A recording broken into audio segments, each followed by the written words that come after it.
E eu vou começar o programa de hoje falando mais uma vez, tirei as crianças da sala, do UOL. Vou falar sobre o UOL, até porque já está na internet, eu estou sendo muito questionado a respeito.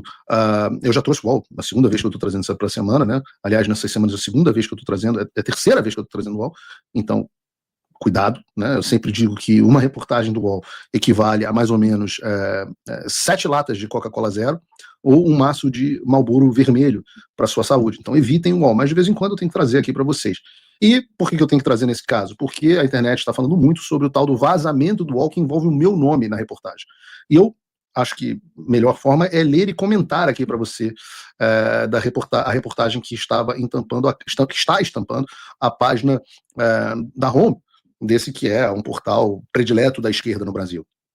Diz a reportagem: não vem nada de bom. Bolsonaro se recusou a desmobilizar o 8 de janeiro. E o texto diz assim: estupidez sem tamanho. O presidente Bolsonaro precisa se manifestar contra isso agora. Pelo amor de Deus. Eu estou no ar na Jovem Pan. O tenente-coronel Mauro Cid recebeu essa mensagem às 16h36 do dia 8 de janeiro de 2023, momento em que manifestantes bolsonaristas invadiam a sede dos três poderes em Brasília. O autor da mensagem era Paulo Figueiredo Filho, neto do ex-presidente da ditadura João Figueiredo, que se tornou um influenciador digital bolsonarista nas redes sociais. E aí entra a primeira parte, que eu vou mandar até uma mensagem que foi o Aguirre que fez isso. Foi o Aguirre. Eu vou perguntar aqui, você não tem vergonha, não? O cara tá numa rede de televisão, num canal de notícias, número 1 de audiência, com audiência muito superior ao UOL. Aliás, eu vou mandar essa mensagem para o Aguirre assim que terminar o programa. Em vez de você falar que o cara era um jornalista, você tem que se virar para dizer que ele é um influenciador digital. Não é digital, eu estou na televisão. Bolsonarista nas redes sociais. Não tem rede social. Mas eu só acho vergonhoso. Ele continua. Na conversa, ele demonstrou preocupação com as consequências do ato para os bolsonaristas e pediu que o ex-ajudante de ordem arrancasse uma declaração do ex-presidente, que poderia ser transmitida ao vivo pela rádio, na verdade pela televisão, Jovem Pan é uma rede de televisão e também de rádio, para desmobilizar os invasores.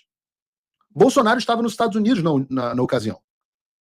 E aí entra a reportagem dizendo: após tentar obter apoio dos comandantes das Forças Armadas em uma ação golpista que o mantivesse na cadeira, ele deixou o Brasil em 30, aquela bababá do UOL, que não tem nada a ver com notícia, que é a visão do repórter propriamente dita. A conversa de Mauro Cid com Figueiredo revela pela primeira vez que Bolsonaro se recusou a fazer uma manifestação pública durante a execução dos atos de destruição. Whey da Max Titanium, um whey isolado com 26 gramas de proteína por dose. Obtenha. A defesa de Bolsonaro disse ao UOL que não teve acesso aos diálogos, mas afirmou que o ex-presidente efetivamente se manifestou em rede social na noite do dia 8 de janeiro, criticando a invasão. E aí bota o tweet do Bolsonaro. O que diz o Bolsonaro na data? Manifestações pacíficas na forma da lei fazem parte da democracia. Contudo, depredações e invasões de prédios públicos, como ocorrido nos dias de hoje, assim como os praticados pela esquerda em 2013 e 2017, fogem à regra, escreveu Bolsonaro.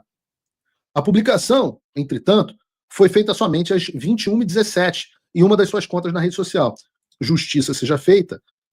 Neste momento, quando a gente está falando em janeiro, nós aqui nos Estados Unidos estamos num horário diferente do horário do Brasil. Vocês estão 2 horas à nossa frente. Agora a diferença é só de 1 hora. Mas isso que foi 21h17 do Brasil era, na verdade, para o presidente Bolsonaro, 19h17. E ele estava, de fato, também ali passando por problemas de saúde naquele dia, das complicações lá da facada.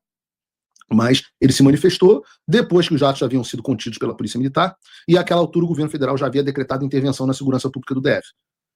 De fato, e isso é um fato inequívoco, o presidente Bolsonaro só se manifestou depois que a merda fedeu. Já tinha dado o Jornal Nacional, já tinha dado intervenção, já tinha gente presa, já tinha o escambau, né? O Alexandre de Moraes, que estava em Paris, já tinha dado ordem aqui, etc, etc. Isso é um fato. Procurado, Paulo Figueiredo confirmou o teor da conversa com o Mauro Cid, que de fato aconteceu. E o que eu disse ao UOL: o diálogo corrobora o meu posicionamento, que é público. O 8 de janeiro foi uma armadilha na qual alguns caíram de forma estúpida. O presidente Bolsonaro, felizmente, ouviu o meu conselho e reviu a sua posição, condenando os atos em seguida.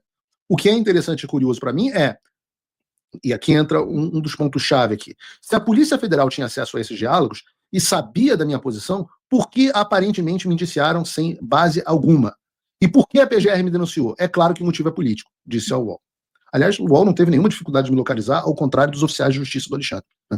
A conversa de Cid Figueiredo faz parte de um conjunto de mensagens guardadas no telefone celular do tenente-coronel Mauro Cid, que até hoje permaneciam inéditas. O aparelho foi apreendido pela Polícia Federal em 3 de maio de 23, quando o tenente-coronel foi alvo de uma operação sobre fraudes e certificados de vacina, essa que foi para o espaço, né? O UOL teve acesso ao conteúdo do telefone celular do Cid num total de 77 gigabytes. São mais de 20 mil arquivos e apenas no WhatsApp 158 mil mensagens. Uma parte do material público se tornou público após a conclusão das investigações da Polícia Federal, mas o restante ainda estava sob sigilo. Eles continuam. Cid respondeu a Paulo Figueiredo que havia conversado com o ex-presidente e que ele não queria se pronunciar. E aí coloca os diálogos aqui pra gente, Bruno, pra gente ler o diálogo. O que eu disse exatamente enquanto as manifestações estavam acontecendo? Você tem que voltar no tempo e pensar o que você de casa estava pensando quando você ligou a televisão e me viu na Jovem Pan e viu todos aqueles negócios. Eu sei o que o chat da Jovem Pan dizia. Era todo mundo me chamando de traidor, traíra, que aquilo era maravilhoso, o que estava acontecendo. Eu lembro muito bem disso. Enquanto eu chamava a manifestação de estúpida. Mas enquanto eu fazia esse comentário público, eu tentava contato com o presidente Bolsonaro, tentava contato com as lideranças da direita, e eis o que eu dizia. Tá aqui. Eu volto a dizer, não existe um Paulo Figueiredo personagem da televisão e um Paulo Figueiredo personagem em conversas privadas. Infelizmente, as minhas conversas privadas, que não deveriam, estão se tornando públicas. Mas é bom, porque eu não tenho nada a esconder. E o que elas dizem? Estupidez sem tamanho. O presidente Bolsonaro precisa se manifestar contra isso agora. Pelo amor de Deus. Eu estou no ar na Jovem Pan. E, de fato, o que eu queria era que o presidente Bolsonaro emitisse uma declaração para que eu vinculasse naquele momento no ar, para atrapalhar os planos da esquerda de culparem o presidente. Mauro Cid me responde, não vai. Acabei de falar com ele. Mauro Cid, nessa altura, já não era mais ajudante de ordem do presidente Bolsonaro, mas gozava de uma boa relação com ele. Mauro Cid responde, acabei de falar com ele. Isso já deixou de ser por ele. Aí eu falei, né, você vê que até os palavrões do Paulo Figueiredo são os mesmos palavrões no ar e fora do ar. Eu respondo, então ele vai se fuder. O Cid respondeu, justificando, o povo já não aguenta mais tanta arbitrariedade. Eu enfatizo, não vem nada de bom disso. Aquelas manifestações não trariam nada de bom. Ele continua justificando, a panela de pressão estoura. Eu adianto, vai ter gente morta. Eu falei isso com base no 6 de janeiro americano, onde houve pessoas mortas, ninguém por conta da manifestação. Mas eu falei, vai ter gente morta e vão botar na conta dele. Eu não duvido que houvesse esse plano. O Cid tem uma mensagem aqui apagada, que eu confesso que eu não me recordo. Mas eu disse, provavelmente, tinha a ver com o fato de algumas pessoas das forças policiais estarem deixando aquilo acontecer. As forças policiais não estavam reprimindo a população. E aí eu comento, assim como a polícia do Capitólio ajudou no 6 de janeiro. Ajudou no sentido de ajudou a acontecer a destruição. E eu digo, cara, esses FDPs, me referindo aos manifestantes do 8 de janeiro, acabaram de destruir a direita brasileira. Aí o Cid diz, fala, é diferente, é bem diferente. Eu entro naquele momento com uma frase profética. Puta que pariu! Você vai ver o quão diferente quando estiver preso. Nesse momento eu profetizo aqui, lembra, Mauro Cid foi preso apenas 5 meses depois. Mas neste momento eu viro para ele e falo, você vai ver o quão diferente é quando você estiver preso. Ele responde, lembra, naquele momento não tinha nenhuma prisão. Nenhuma prisão. Eu concordo com você, mas é um povo desesperado. Eu falei, claro, tem a ver com a minha manifestação na Jovem Pan. Eu entendi a revolta popular. E eu sabia que a esquerda estava contando com essa revolta popular. Olha o que fizeram com você. Isso deveria ser inaceitável em qualquer país do mundo. Naquele momento eu já estava com as contas bancárias bloqueadas, já estava com meu passaporte cancelado, já estava com todas as minhas redes sociais banidas. E eu respondo, claro, mais uma vez. E digo, essas pessoas estão lá por mim. Muitas das pessoas que estavam lá no 8 de janeiro estavam lá revoltadas com o que estava acontecendo comigo. Pessoas que agiram com boa intenção em meu favor. Mas eu digo, mas estão me atrapalhando. Eu corrijo. Na verdade, estão nos fudendo. E por mais carinho, poxa, o pessoal das Faves sabe o quanto carinho eu tenho, por mais dedicação que eu tenha, por mais que eu já tenha tentado ajudar de todas as formas, de financeiramente, logística, e eles sabem, não preciso dizer para vocês, né, a Bíblia diz que o que a gente faz, que a mão direita faz de bom, nem a mão de esquerda tem que saber. Então, assim, não tem por que falar aqui. Mas todo mundo sabe da minha simpatia e da minha solidariedade com o pessoal do 8 de janeiro. Mas todo mundo sabe que eu digo inequivocamente que eles foram estúpidos e que os manifestantes do 8 de janeiro fuderam com a direita brasileira. Existe um grau de estupidez que é doloso, é indistinguível da má-fé.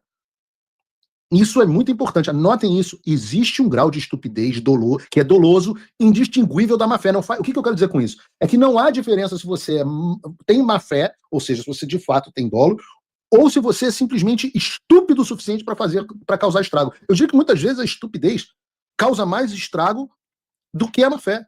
Né? Aliás, o Chapolin Colorado é isso, né? É o herói que, sem querer querendo, vai lá, destrói as coisas, sem querer querendo é o Chaves, mas ele acaba atrapalhando tanto que ele muitas vezes prejudica as pessoas que ele está tentando salvar. Né? Então, naquele momento, era evidente isso para mim. E o Cid falou, eu sei, a repressão aumenta, e vão atrás do PR. Aí eu digo, o presidente precisa condenar isso urgente. E, de novo, a vantagem de eu saber disso é porque eu digo, não é um dom profético, eu não recebi uma iluminação divina, eu não tenho, não sou nem pentecostal, então não tenho nem o dom da profecia. Mas eu digo, o Trump se fudeu porque demorou um pouco a fazê-lo. E aí, esse diálogo começou no início, por volta das 4 da tarde, e aí por volta de quase 7 horas da noite, o Mauro Cid me manda um vídeo, que eu não sei o que diz esse vídeo, mas ele fala, passou dos limites. E aí vem, naquele momento, às 6h46, ainda, quase 3 horas antes da manifestação do presidente Bolsonaro, 2h30, vem o governo Lula decretando GLO para conter os manifestantes. Vejam a demora do governo para decretar uma GLO. Vejam a demora. E o que dá para ver nesse caso? É que quando eu chamo as pessoas de estúpida naquele momento, não é arrogância. Não foi arrogância, não foi prepotência, não foi Paulo Figueiredo, só você sabe o que é certo. Não, mas tem certas coisas que, porque a gente estudou melhor e porque a gente sabe fazer análise política, a gente sabe o que vai acontecer. Eu sabia qual era a Arapuca, eu sabia que iam atrás do presidente Bolsonaro, eu sabia que iam usar o 8 de janeiro para destruir a direita no Brasil, e é exatamente o que eles tentaram fazer, e estão tentando ainda fazer. Eu sabia que o tenente-coronel Mauro Cid seria preso.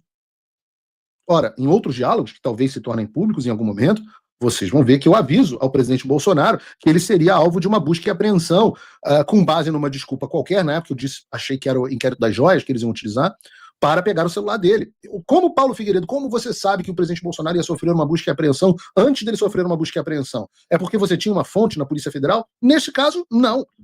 É porque eu vi o Trump sofrendo uma busca e apreensão com um motivo estúpido na tentativa de encontrarem alguma coisa e até plantarem provas. Eu chego a falar, presidente Bolsonaro, você precisa ter câmera em todos os lugares. Não deixe ninguém da Polícia Federal andar sozinho. E por isso eu disse, não volte ao Brasil. É arrogância? E me aborreci com o presidente. Ele talvez se lembre. É arrogância? É prepotência? Não. É saber o que vai acontecer, porque não por premonição, mas por fazer a análise política correta.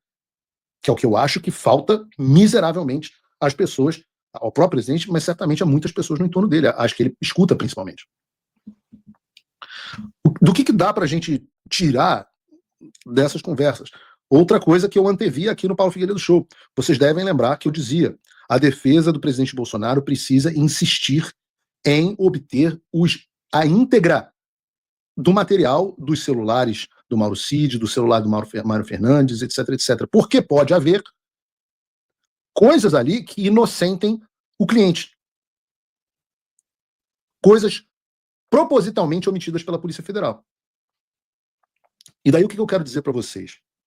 Eu quero dizer para vocês que isso não é mais um talvez. Estas mensagens que estão aí, elas, de forma categórica, me inocentam. Porque, olha, eu não posso ser culpado de ter incentivado a insurreição do golpe do 8 de janeiro se eu estava no ar e privadamente com o ajudante de ordem do presidente Bolsonaro, caracterizando aquilo como estúpido, antecipando que era uma armadilha da esquerda, antecipando que aquilo seria usado para perseguir a gente. E por que esses diálogos foram omitidos em todo momento, não só no processo, como também em todo o relatório da Polícia Federal, na acusação e até mesmo pela imprensa até hoje? Ora, porque mesmo nestes diálogos, se vocês prestarem atenção, o que o Mauro Cid diz, categoricamente, bota aqui pra gente de novo, Bruno, é que era o povo que estava agindo. Que aquilo, não, o presidente pode ter demorado em condenar, mas ele não tinha a menor obrigação legal de condenar. Segundo, é o diálogo anterior. Segundo, ele diz que aquilo, o Mauro Cid diz, é muito maior do que ele. Ele fala, é muito maior do que ele. Volta mais uma. É o outro. É um povo desesperado. Mais um, volta mais um. É um povo desesperado. é muito maior do que ele. Então, como pode o presidente ter orquestrado o 8 de janeiro, enquanto o ajudante de ordem diz a panela de pressão estoura? O que esse raio-x dessas conversas mostra, inequivocamente, e é difícil alguém não conseguir ver isso, o povo já não aguenta mais tanta arbitrariedade. Isso já deixou de ser por ele. Ou seja, estas mensagens, a mim, inocentam de forma categórica. Ao presidente Bolsonaro, elas atrapalham em muito a narrativa do processo, de que o presidente Bolsonaro, na verdade, era o idealizador das ações do 8 de janeiro. Vejam, são conversas privadas entre pessoas que, segundo a denúncia, fazem parte do núcleo bolsonarista. E mesmo as pessoas mais próximas reconhecem o 8 de janeiro como o que ele foi, uma manifestação popular, e pelo menos um destes percebeu que era uma manifestação popular de pessoas que não aguentavam mais, que agiram pressionadas pela falta de ação e pelo perder o mané, pela ação descarada do Alexandre de Moraes de forma injusta, a condução desastrosa dele do processo eleitoral, o golpe que o Alexandre de Moraes deu, e as pessoas foram para as ruas e foram instrumentalizadas de forma estúpida em favor da esquerda. É isso que estes diálogos mostram.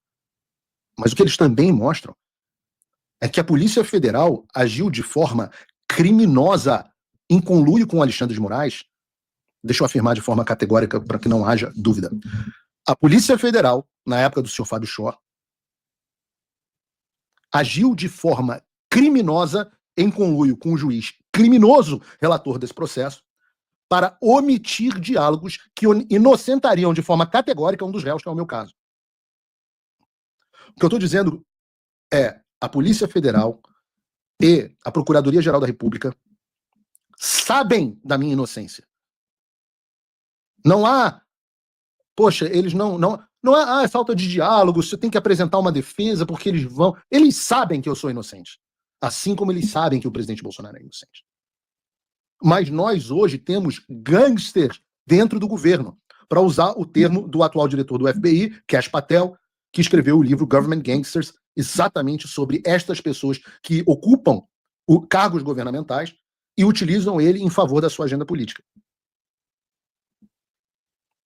Nós sabemos, agora, o que mais há nos celulares do Mauro Cid, do General Mário e de tantos outros. Olha, vejam, hoje a Polícia Federal começou a distribuir, na semana passada para o UOL, mas hoje a Polícia Federal começou a disponibilizar para as defesas o conteúdo do celular do Mauro Cid. Vejam, segundo o UOL, que teve acesso antes das defesas no processo, o que por si só já seria absolutamente legal, deixa eu dizer para vocês, isso que o UOL está publicando, que foi vazado pelo gabinete do Alexandre de Moraes ou pela Polícia Federal, por quem quer que seja, mas certamente foi vazado, e não vai haver nenhuma investigação por violação de sigilo funcional, como aconteceu com o menino lá do assessor especial, como é o nome dele? Coloca aqui no chat, o cara da Vaza Toga. Não vai acontecer investigação de sigilo funcional, apesar da informação ter parado no UOL. Mas as defesas tiveram que assinar um termo inédito de confidencialidade, até mesmo dos e-mails enviados com os dados. As informações estão chegando e eu espero muito que as defesas tornem isso público, porque eu acabo tendo algumas informações de bastidores. Mas eu espero que as defesas demonstrem isso. Está faltando a defesa do presidente Bolsonaro se manifestar publicamente sobre o que está acontecendo. Está faltando a defesa do general Mário, está faltando a defesa do Braga Neto. A defesa do Braga Neto nunca vai criticar o Alexandre de Moraes, porque todo mundo ali é cu e calça, né? Ninguém vai questionar ninguém. O general Braga Neto vai ser condenado a 377 anos de prisão e o advogado dele, lá, o doutor Juca, vai ficar muito bem na fita com o Supremo Tribunal Federal, vai ser regiamente compensado e vão ficar todos felizes, exceto o pobre do cliente. Mas caso houvesse interesse em defender o cliente, a defesa do general Braga Neto, que infelizmente alguns aliados bem intencionados ali dele tentaram proporcionar e foi um tiro que saiu pela culatra, tem bom relacionamento com o STF. Bom relacionamento com o STF significa que vai querer ficar nas graças do STF e não perder o bom relacionamento com o STF expondo coisas como essas que eu estou dizendo. E do que eu estou falando? Eu estou falando vejam, hoje é quinta-feira. A instrução do processo começa na segunda. O UOL está dizendo que recebeu, só do celular do Mauro Cid, 77 gigabytes, 20 mil arquivos e 158 mil mensagens. Um celular. Agora, diz para mim, como é possível que um escritório de advocacia, analise 158 mil mensagens em 5 dias? Eu vou dizer para vocês, por experiência própria, se contratarem um perito profissional, um escritório de auditoria profissional, que bote uma equipe de 20 pessoas, 6 meses para analisar um desses celulares. E vai gastar dezenas, se não uma centena de milhão. Seria aqui nos Estados Unidos uma equivalência a empresas que fazem o que se chama de discovery. Assim, são milhões e milhões. Quanto tempo estão dando para a defesa do presidente Bolsonaro e para as demais defesas? 5 dias. Ora, e vocês querem que eu participe dessa farsa? Desculpa, vamos pra puta que pariu. Vamos pra puta que pariu. Vem citar o papai aqui nos Estados Unidos, que é o que vocês deviam estar fazendo com o presidente Bolsonaro, se ele tivesse ouvido e estivesse aqui nos Estados Unidos. Vem citar, manda isso aqui para a Procuradoria-Geral dos Estados Unidos. Por favor, faça isso. Manda a íntegra do processo para cá. Vamos ver o que o Departamento de Justiça vai ter a dizer. Agora, vá ficar assistindo a esta farsa sem abrir a boca, estou dizendo aqui publicamente, é legitimar um julgamento que é ilegítimo. É legitimar, o silêncio é legitimador. Então tem que espernear todos os dias. Vocês têm dúvida de que se fosse na Lava Jato e fosse o Zanin, e ele tivesse que analisar 158 mil mensagens, vezes 30 aparelhos de telefone, ou seja, vamos fazer aqui uma conta média. Vamos botar aqui 50 milhões de mensagens, ou 5 milhões de mensagens, para fazer uma conta justa. Botar aqui 30 telefones, 150 mil mensagens, 158 mil mensagens, 5 milhões de mensagens. Se eles tivessem que analisar 5 milhões de mensagens em 5 dias. Outra, quem me garante que essas mensagens tiveram a cadeia de custódia preservada? Quem me garante que elas não foram adulteradas? Alguém aqui confia na Polícia Federal do Brasil? Respondam no chat. Você confia na Polícia Federal do Brasil? Respondam. Você confia na Polícia Federal do Brasil? Bom, 100% das pessoas do chat estão dizendo não. Então, caralho, como é que você vai confiar na cadeia de custódia da Polícia Federal? Alguém tem dúvida que a Polícia Federal pode ter adulterado essas mensagens? Você confia no Fábio Shor, pô? Não. Então tem que pegar os aparelhos e tem que fazer uma perícia. Quem consegue fazer isso em 5 dias? Eu juro pra você, se eu tivesse advogado nesse processo, eu não tenho e me recuso a participar dessa farsa dessa forma. Pode me julgar in absentia, como a gente diz em latim. Pode me julgar, não tem problema. Porque eu, moralmente, me recuso a participar desta farsa nessa forma. Isso é uma farsa. O julgamento do presidente Bolsonaro é uma farsa. O presidente Bolsonaro já está condenado. O presidente Bolsonaro estará em agosto ou setembro, como eu disse no 8 de janeiro na verdade, disse antes, disse em novembro, que o presidente Bolsonaro acabaria este processo preso. Preso. E a defesa precisa deixar claro que isso é uma farsa. Se fosse o Cristiano Zanin, ele estaria todo dia, absolutamente todo dia, no ar, dando entrevistas. Absolutamente todos os dias.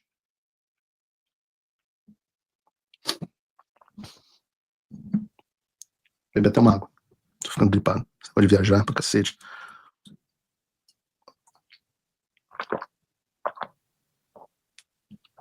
Esse microfone é bacana porque ele faz um negócio meio ASMR, né? Você bebe água e faz... Eu vou inverter a pauta.